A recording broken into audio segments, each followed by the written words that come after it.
Now we're going to take those graphing skills that you've been practicing and apply them to physics. So usually in physics, we will be graphing in the first quadrants, and most of the data that will be collected has positive values. So if you're thinking, what is the first quadrant? This is quadrant 1, 2, 3, 4. So most of the time we're going to be up here in this area because this is positive x, positive y, and that just tends to be where we are. Sometimes we'll go down into the fourth quadrant as well with negative y values. We usually don't see negative x values.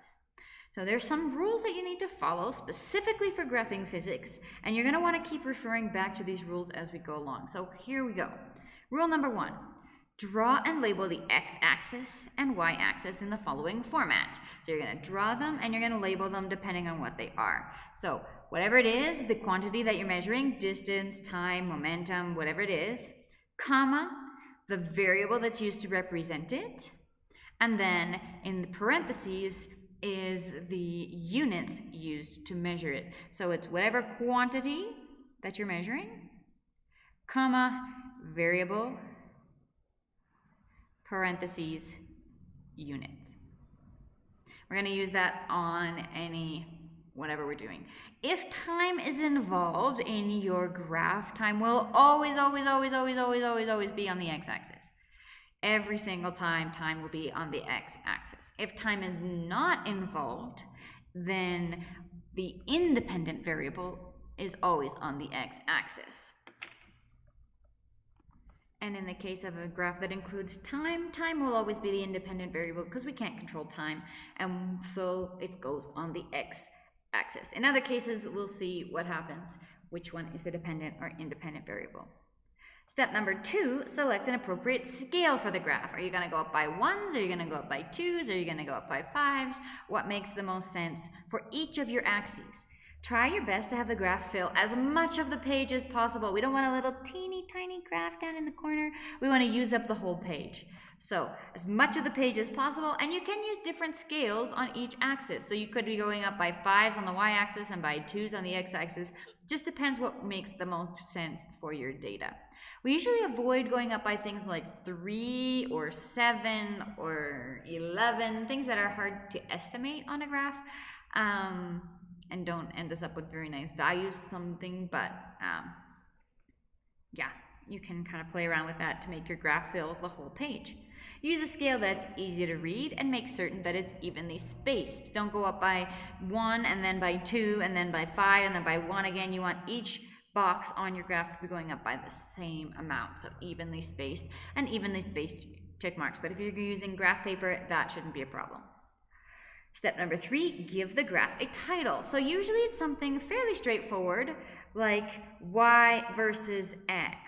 Or if your y is distance and your x is time, then it would be distance in meters versus time in seconds for a go-kart, or for whatever it is in your case. So most of the time you're going to have this word versus, and whatever's on your y-axis is going to come first, whatever's on your x-axis comes second.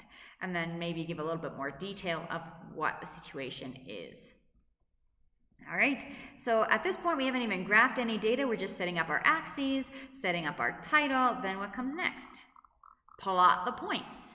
If your data points seem as though they are in a line, draw a best straight line that averages the data. You may not be able to go through every point. That's okay. Do not draw freehand, but use a ruler. You should all have rulers at home. If the points do not exactly line up, have some points above the line and some points below the line. You're looking for, as best you can, an average. Once you've got that line, then this is where your graphing skills that we've been practicing come in. You need to find the slope of your best fit line. So you're going to, in order to do that, find 2 points on the line that are far apart from each other. So again, important that they are on the line.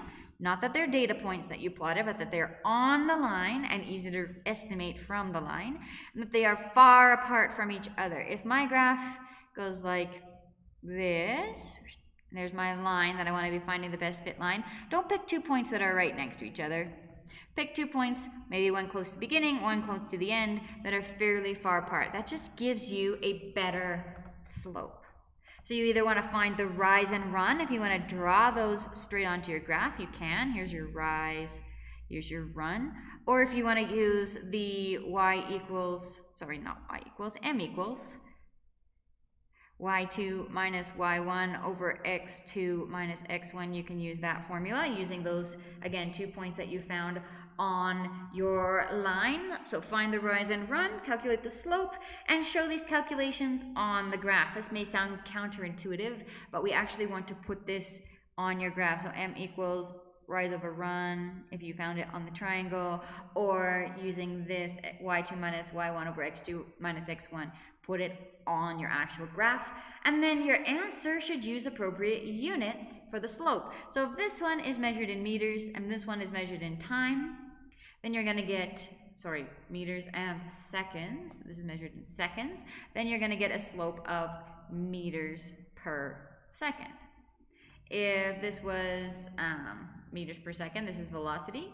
What you're going to end up with is meters per second squared, because you've got 2 seconds on the bottom. So you want to have units for your slope, and then once you've found the slope, again, this is on your graph, you're going to find the equation of your line, y equals mx plus b. So where we can find b as the y-intercept of my best fit line, either calculate it using your skills from grade 9, or you can also estimate it by looking at the graph itself. Where do I cross the y-axis? We don't just write y equals mx plus b, we change y and x for the symbols of the corresponding variables. So whatever variables on your y-axis, maybe you're measuring distance, you're going to put a d instead of a y. What variable is on your x-axis, you're going to put probably time. 99.999% of the time it's going to be time on your x-axis in your equation. M is the slope that you calculated in step 5. B is where your best fit line crosses the y-axis. And then you want to use, this is called the slope-intercept form to give the equation of the graph. There's your example. A little joke for you before we hit the first actual example. Cue Ball is talking to his girlfriend, and he says, I think we should give it another shot. The girlfriend says, we should break up. I can prove it. And then she shows him a graph of their relationship, and it looks like it's going down. Oh dear, problems. Cue Ball says, maybe you're right. The girlfriend says, I knew data would convince you. And Cue Ball says, no, I just think I can do better than someone who doesn't label her axes. In other words, criticizing her for not putting any axes, any measurement, who knows what this is showing, and he says, you know what, I think I can find somebody who does a better job at physics. Burn. All right, let's keep going. Example number 2. Graph the following data and analyze the graph by finding the equation of the line of best fit. So this is when it's going to be helpful to have those steps out in front of you so that you know where to start or where we're going. So let's take a look at step 1 again. Step 1 says draw and label the x and y axes in the following format with their quantity, variables, and units. So let's go ahead and do that. So we got time. We know time is always going to go on our x-axis. So let's make this a little bit heavier down here at the bottom. This is going to be my x-axis down here. Whoops, maybe that was a little bit too big. X-axis. And so again, quantity, time, variable, t, measured in seconds. And I've got my y-axis, quantity, this V is for velocity,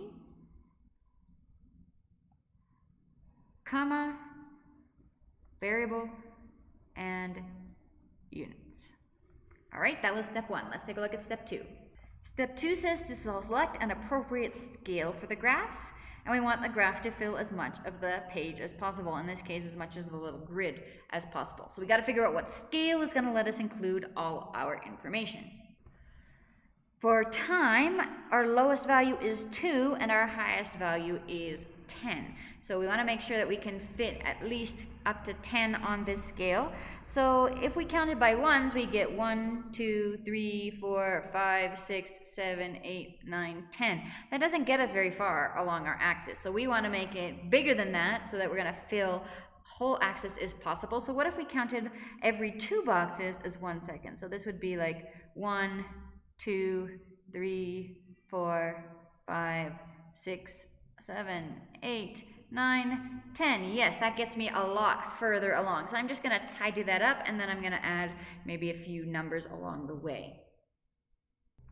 All right, there we are. If you need to do that on your own graph, go ahead and pause the video for a second. Let's go back and check out what step number 3 is. Just kidding, I realized we didn't do the same thing for velocity. So for velocity, we need to get all the way up to 15. So we might need to count by ones for that. Let's see how far that gets us. 1, 2, 3, 4, 5, 6, 7, 8, 9, 10, 12, 13, 14, 15. So 15 gets us all the way up to here. Now it's not the top of the graph, but if I double that, if I did the same thing as I did down here, I'd have a problem because I wouldn't even get to 15. So that's going to be the best case scenario for now, is to make each one worth 1. And I might put in, just to keep track, 1, 2, 3, 4, make maybe every 5. So it's easy for me to count later. 1, 2, 3, 4, 5. There we are. So there's my scale on my y-axis as well. All right, now let's check out step number 3. Step number 3 says give the graph a title. For example, y versus x, distance m versus time s for a go-kart. So we, in our example, don't know what our velocity and time are for. We're not given a scenario, but we can still go velocity, meters per second, versus time, seconds. So let's go back and give our graph a title. So y versus x, velocity, hang on a second. Velocity in meters per second versus time in seconds. We don't know what it's for, so that's as complete as our title can be at this point in time. So that was step 3. All right, step 4. Step 4 says plot the points. If your data points seem as though they are in a line, draw a best fit straight line that averages the data. Do not draw straight freehand, but use a ruler. So let's go back, plot our data, and then draw our best fit line. So here we go. I've got 2 seconds and 5.4 meters per second. So here we go, 2 seconds, and there's 5. So 5.4 is going to be just up a little bit higher than that, a little lower than 5.5. Then I have 4 seconds and 7.8, so 4, and then this is 5, 6, 7.8. I've got 6 and 10.2, so 6, and all the way up here is 10, 10.2, a little bit over 10. 8 and 12.6, so 8, 1, 2, there's 12, 12.6, a little higher than 12.5, and then 10, 15. So 10, 15 is going to hit me straight up on that crosshatch right there.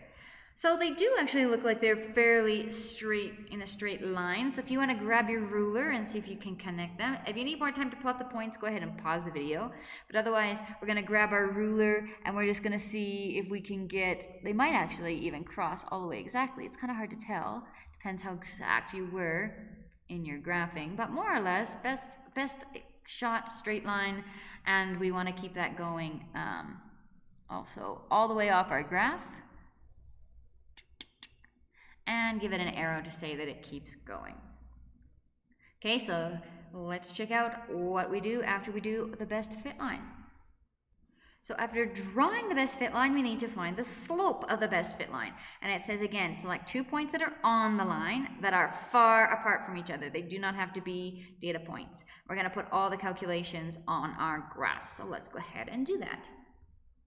So when we're selecting our points as much as possible, if we can find points that cross at an X, that's handy, or as close as we can get to crossing on an X. And so this actually, the y-intercept looks pretty convincingly at the point. This would be the point 0, 3. And I went through this, I just happened to go through this data point of 10, 15. So again, you don't necessarily have to pick data points. Some of my data points are on the line. They would be viable options. And some of my data points are not on the line. This one is not on the line exactly. So it's not a viable option. But we're going to use these data points, or not the data points, the points that I'm selecting here, these 2 points to calculate my slope.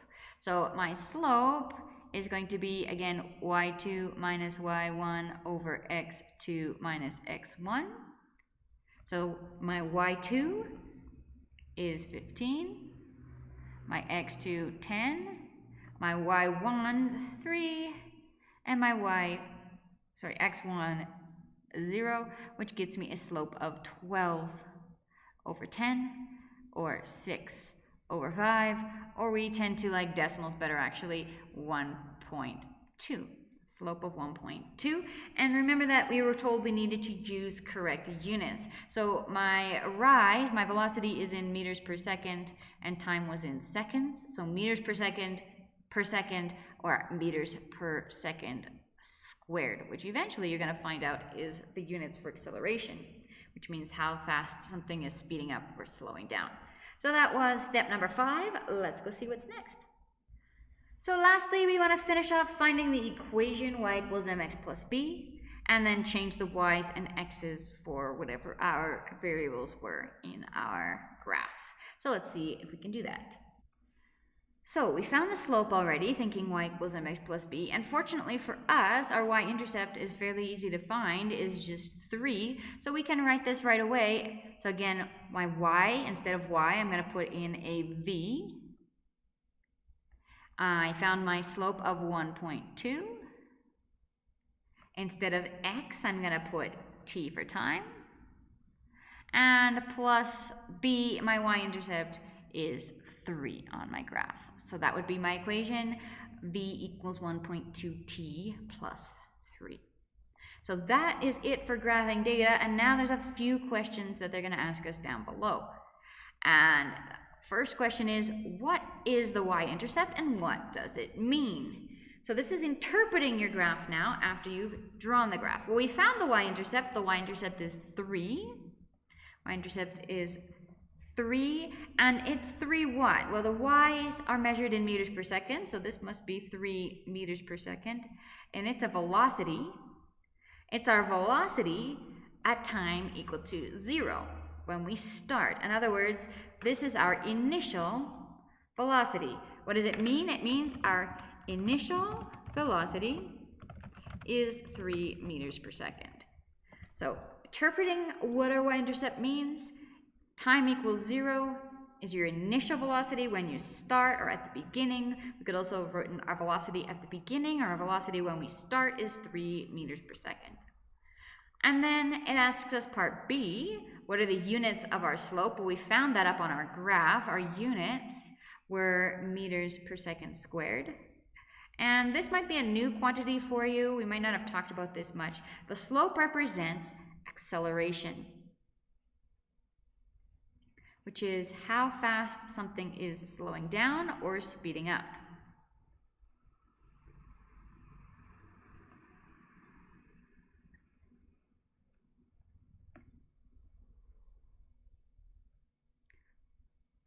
So how fast something speeds up or slows down. So that's just kind of a preview of what's coming next. All right, so again, those 6 steps are very handy to have out. You can see them, refer back to them as you're graphing more data. So now it's your turn, and this assignment is actually going to require you to gather the data yourself, which means that your answers might not be exactly the same as any other students.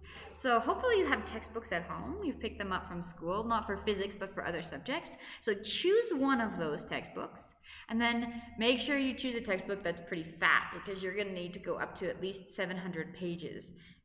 Hopefully you have a textbook that's very fat that has 700 pages. Double check the number of pages before you start your measurements.